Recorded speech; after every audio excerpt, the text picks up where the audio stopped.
I applied 3 jobs. I could have done 5 jobs, but because they call it education assistant, I didn't apply for the other two of the 5 that I think are external as well as internal. I'm not sure; it wasn't clear, and I don't think I should have filled out the other form. I think that was for the internal candidates.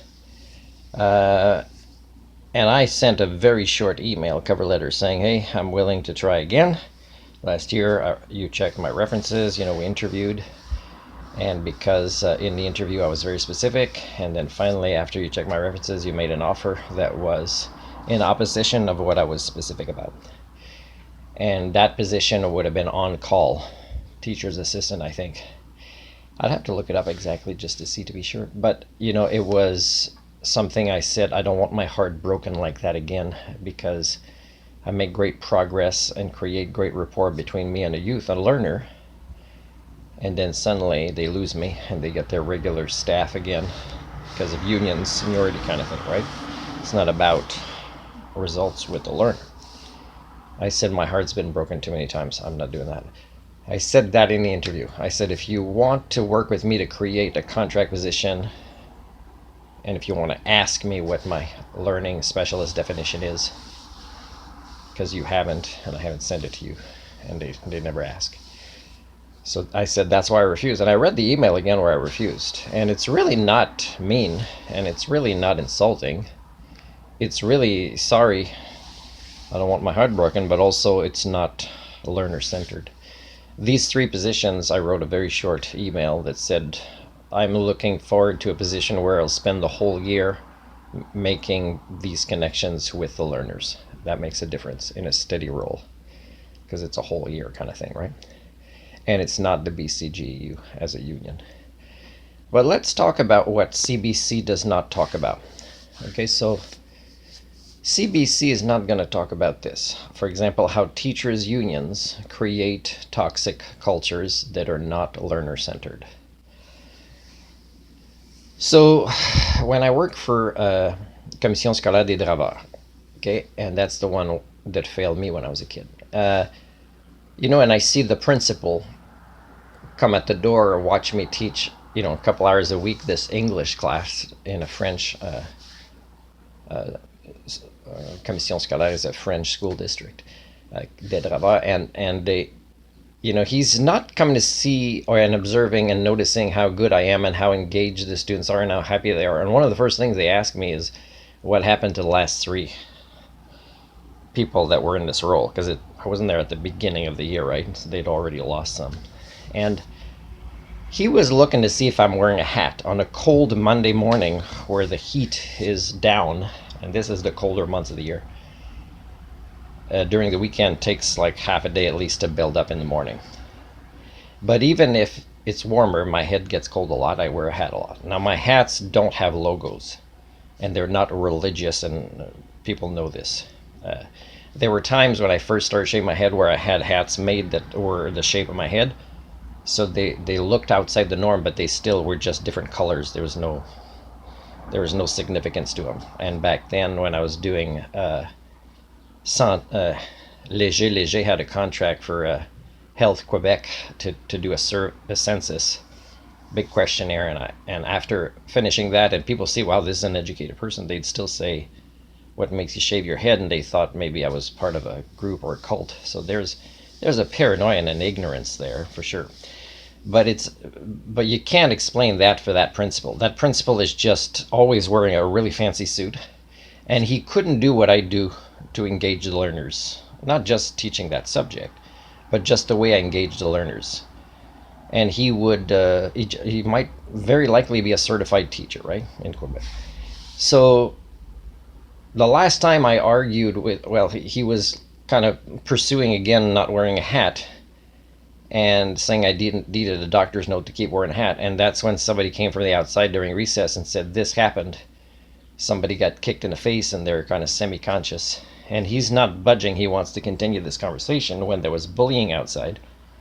And actually the victim kid was the kid of a police officer in the community.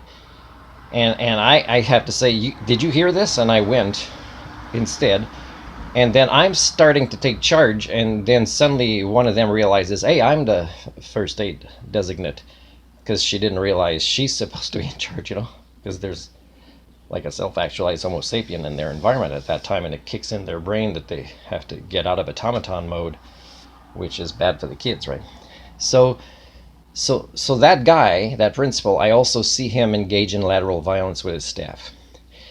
So is that who I should aspire to be? A principal wearing a nice suit who has no skill sets to work with kids and who bullies his own staff? Is that who I should admire? Is that the kind of school district I want to encourage and work for?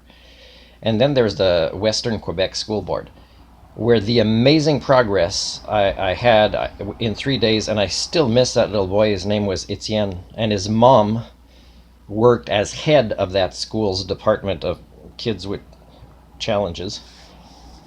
And a couple of times people tried to introduce her to me, and she wasn't interested. And the great progress that the teacher noticed and the other classmates noticed of that youth, it made me teary-eyed. And then the next time I go to that school for some other kids, I see them running away from a regular staff that's also friends with the mom. And so teachers unions, seniority, right? So it breaks my heart. And that lady that was in charge, she's just really tough. She makes herself scary. She's got armor. She's really tough. But she doesn't have the skill sets. She's just tough and in charge and been there long enough. And yet she won't even find out by meeting me and asking me how I had so much progress with her son that the regular worker of 2 years never had, and I did it in 3 days. That was good for the son, that made him happy to actually go to school too. So, okay. Now, if I get one of these jobs, okay, and eventually people say, oh, you're so awesome, you should get a teacher certificate, I have to hold it in, right? I have to hold in that nonsense to not stir things up among the adults that are not well because they suffer from the HSD pathologies. And, they might complain to their union, hey, this guy is doing better than us, and or you should try to encourage him to go do a teacher certification. Now, if I didn't hold in, I would be upset, and I'd say, why would I get into debt to go for a long time in training, where often the teachers would say, you could teach this class, especially if I see what the material is, and all the stories I'd have to share in relation to this material based on my experience already. Why would I go get into debt to get a certification of things that I can already do? Because I've already proven myself being good in leading a class and teaching lesson plans. I had a drive school, but I also worked in different school districts, and I replaced teachers that were away. Now with the Saint-Pierre de Wakefield School, where I asked twice, can you ask the kids that I spent almost a full day with what they thought of me, because they were starting to know the difference between a certified teacher and a learning specialist. And it was amazing how they were finally trusting somebody and letting go and engaging more in class because they weren't disappointed. And I'm not saying the teacher they had was bad. She might have been average or above average. But to actually get somebody with my skill set. So why should I get a certified teacher and then come back and then they still don't put me in the role that would be of a culture pair in cultures of systemic issues?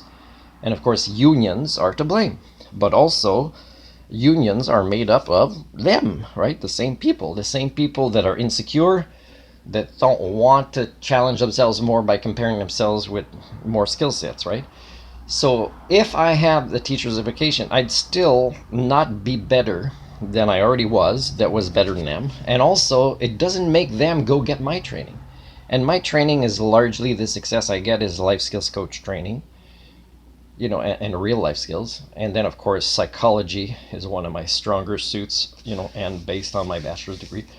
And then counseling training, mental health training, mental health first aid. And of course, my life story making me have these values and walking the talk more and more, which of course doesn't fit any cultural norms of work industries today, which leaves me unemployed most of the time, as an ethical, hardworking person in multiple industries, as a polymath. So teachers aren't going to become polymaths, if they take professional development training that their teachers union says has to be done by another teacher, who less and less will offer actual growth type training and more bitching sessions about what it is to teach these kids that are, facing more struggles. Part of the struggles are created by their lack of skill sets, so they shouldn't complain. They should get somebody like me to teach professional development when I demonstrate in these school boards my skill sets and progress with the learners that they're complaining about during their professional development days. Okay, so again, same thing, BCGEU. So if I do the certification and then I'm forced to be in this union, now the BCGEU, now let's say, because this is what slavery is, by the way, this is what slavery of workers are, and this is stagnating and devolving cultures of industries of work like education. So let's say the BCGEU voted their members 80% go on strike. Now, if you've wanted to be part of that union, now I've never wanted to be part of BCGEU, it was forced on me. Red flag right there.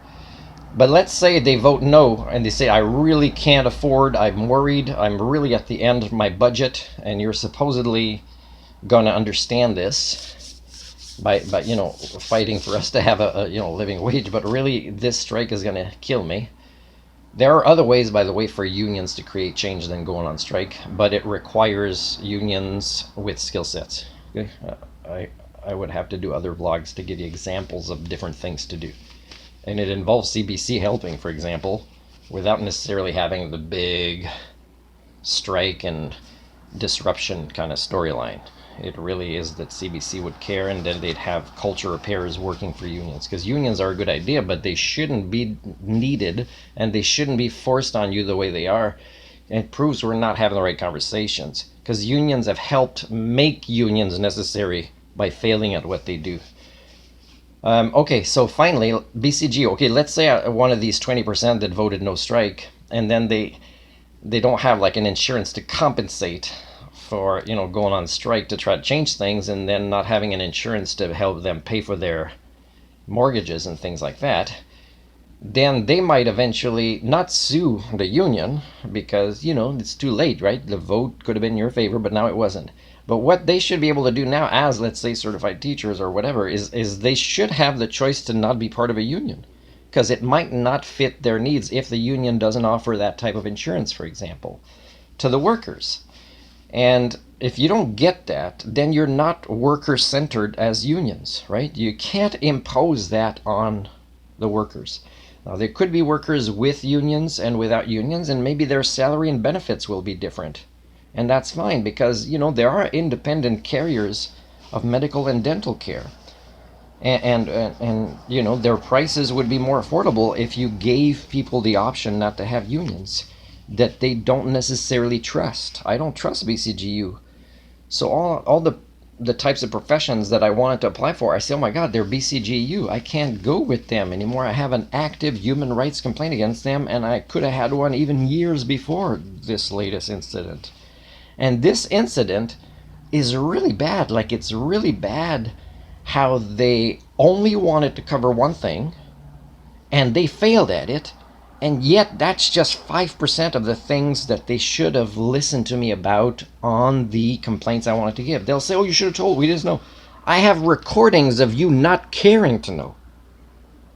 And if that doesn't matter to a union rights tribunal, again, you guys are not doing well.